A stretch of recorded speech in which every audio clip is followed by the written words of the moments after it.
A star is basically the essential building block of the universe.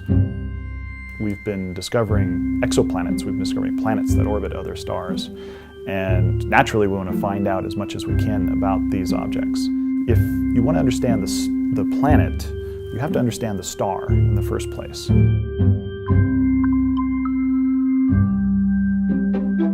My name is Gerard van Belle. I'm one of the astronomers here at the Lowell Observatory, and my primary area of research is the fundamental properties of stars. Light to be perfect, but is not. And so you accumulate a lot of wavefront.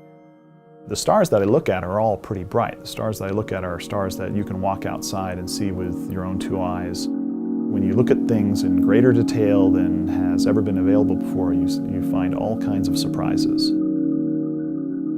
Pretty much everything we learn about these planets is because of the fact that they are reflecting light from their host star. And if you don't understand that light in the first place, you're not really going to understand the planet very well either. Stars are the key to finding out if life exists elsewhere in the universe, namely finding a star with planets in the habitable zone like our solar system. But to fully observe stars, you don't use an ordinary telescope. And there are only a few people in the world who know how to operate what you do need. Dr. Gerard van Belle is one of them. We actually can directly measure the sizes of stars using arrays of telescopes. Essentially what you need is you need a very big telescope, bigger than you can actually afford if it was a regular telescope. And so you buy small telescopes, you scatter them across the landscape, and what that allows you to do is synthesize a much bigger telescope. At NPOI, Dr. van Belle uses 6 telescopes and combines their light together for a final image, but not without a lot of work on the ground.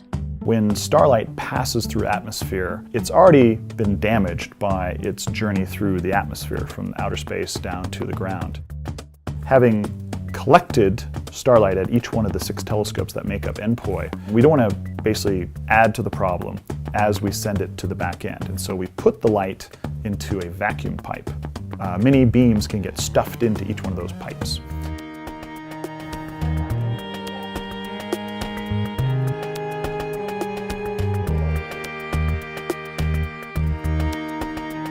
We take all these beams from these 6 telescopes and combine them. We don't actually get anything that looks like a picture right off the bat.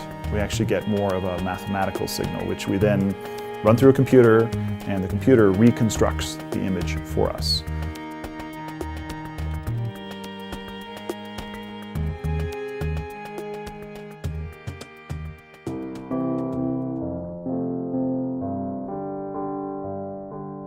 Even the closest stars having big planets, those are still just tiny specks, even in the biggest telescopes. And the only way we will ever in the future be able to turn those little specks of light into full-blown worlds in their own right and be able to make maps of them and see continents and see features on them is to be able to use arrays of telescopes.